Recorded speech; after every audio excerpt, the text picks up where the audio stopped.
Welcome to nflsnapwire, your go-to source for breaking NFL news, analysis, and insider insights.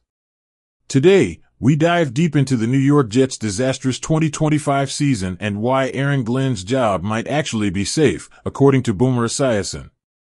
After a season that could only be described as a nightmare for Jets fans, many expected sweeping changes at the top.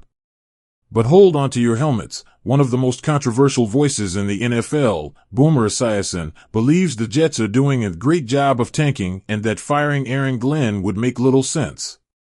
How did we get here, and what does it mean for the team's future? Let's break it down.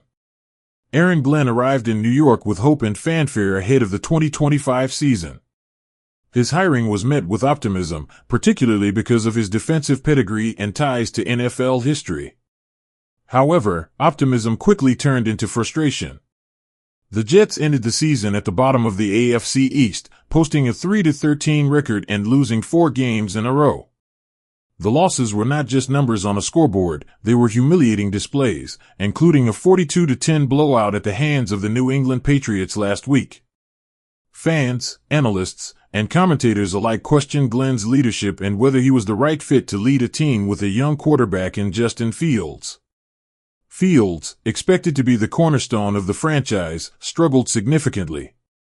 Through 9 games, he recorded just 1,259 passing yards and 7 touchdowns before being benched in favor of backup Tyrod Taylor. While some argue this was a reflection of Glenn's coaching, others point to the lack of supporting talent on offense. The combination of inexperienced receivers, inconsistent line play, and a porous defense made it nearly impossible for Glenn to succeed in his first season. On Friday's episode of WFAN Sports Radio, Esiason offered a perspective that flew in the face of common fan sentiment. While many were calling for Glenn's head, Esiason argued that firing the coach after just 1 season would be premature. "They're doing a great job of tanking," Esiason stated. The idea here is strategic. Rather than cutting ties and entering another cycle of rebuilding, the Jets appear to be intentionally taking a step back to reset the roster and evaluate long-term talent. In other words, the team's struggles this season may not be due to Glenn's coaching alone, but rather a calculated decision to build for the future. Esiason also pointed out that the Jets front office has shown patience in the past and tends to give coaches time to implement their systems fully. With a young quarterback like Justin Fields, constant coaching changes could hinder development rather than accelerate it. Glenn himself has addressed the disappointing season, expressing frustration but maintaining a forward-looking perspective. In a press conference ahead of Week 18, he admitted that things did not go according to plan but emphasized the importance of learning from mistakes. "We're focused on building, on improving, and making sure that next season we're better prepared," Glenn said. His message reflects a long-term approach rather than a reactionary mindset, something that resonates with a franchise trying to stabilize after years of mediocrity. Despite criticism from analysts labeling him as a nostalgic hire and comparing his tenure to Jared Mayo's forgettable time with the Patriots, Glenn appears committed to the task at hand. Whether that's enough to earn impatience from fans remains to be seen, but inside the Jets organization, the approach seems clear: development over immediate results. Much of the blame has fallen on Justin Fields, who was expected to carry the Jets to competitiveness in 2025. His underwhelming performance, highlighted by limited yardage, a lack of touchdowns, and inconsistent play, has fueled frustration across the league. However, it's worth noting that Fields wasn't entirely unsupported. The offensive line has struggled to provide protection, and a revolving door of wide receivers contributed to a lack of continuity. Even the best quarterbacks can struggle under these conditions, and Glenn's coaching staff deserves some credit for trying to navigate a challenging roster. Backup quarterback Tyrod Taylor was inserted later in the season, offering some stability but not enough to turn the ship around. The Jets' offensive woes highlight a larger systemic issue. The team simply lacks the talent depth necessary to compete in the AFC East right now. Aaron Glenn's coaching roots are in defense, and this season has been a mixed bag for the Jets' defensive unit. While there were moments of resilience, particularly against some mid-tier opponents, the team's inability to contain elite offenses has been glaring. Analysts have criticized Glenn for not being aggressive enough in play calling, but defenders argue that the roster itself has limitations. Key injuries and the lack of elite pass rushers have left Glenn with a short deck, forcing him to rely on fundamentals and discipline rather than game-changing athleticism. Still, Glenn's defensive philosophy, focusing on fundamentals, tackling, and situational awareness, may pay dividends in the long run. If the team can supplement his system with upgraded personnel in the draft or free agency, the Jets could see tangible improvements next season. The 2025 season underscored just how tough the AFC East has become.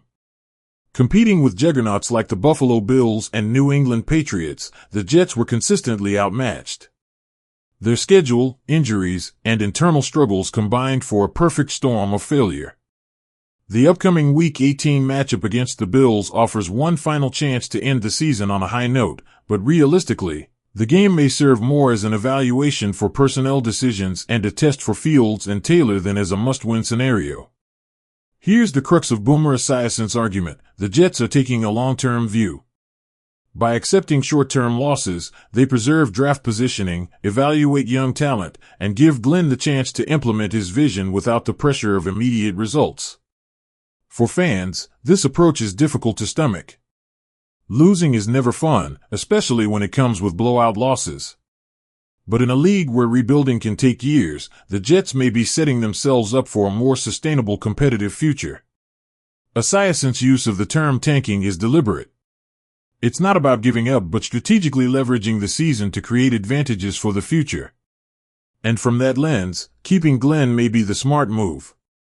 The Jets will need to address several key areas this offseason. Quarterback development: Justin Fields must improve in decision-making, accuracy, and leadership. The offensive line must also provide better protection. Personnel upgrades: targeting free agents and rookies who can contribute immediately on both sides of the ball. Defensive reinforcements: building on Glenn's defensive philosophy with athleticism and depth. Culture and leadership: establishing a winning mentality while managing expectations for fans and media. If the Jets can execute in these areas, Aaron Glenn could become the coach who took a struggling franchise and molded it into a contender over time. The 2025 season may have been painful, but it doesn't necessarily spell doom for Aaron Glenn or the New York Jets. Boomer Esiason's perspective sheds light on the strategic patience the team is exercising.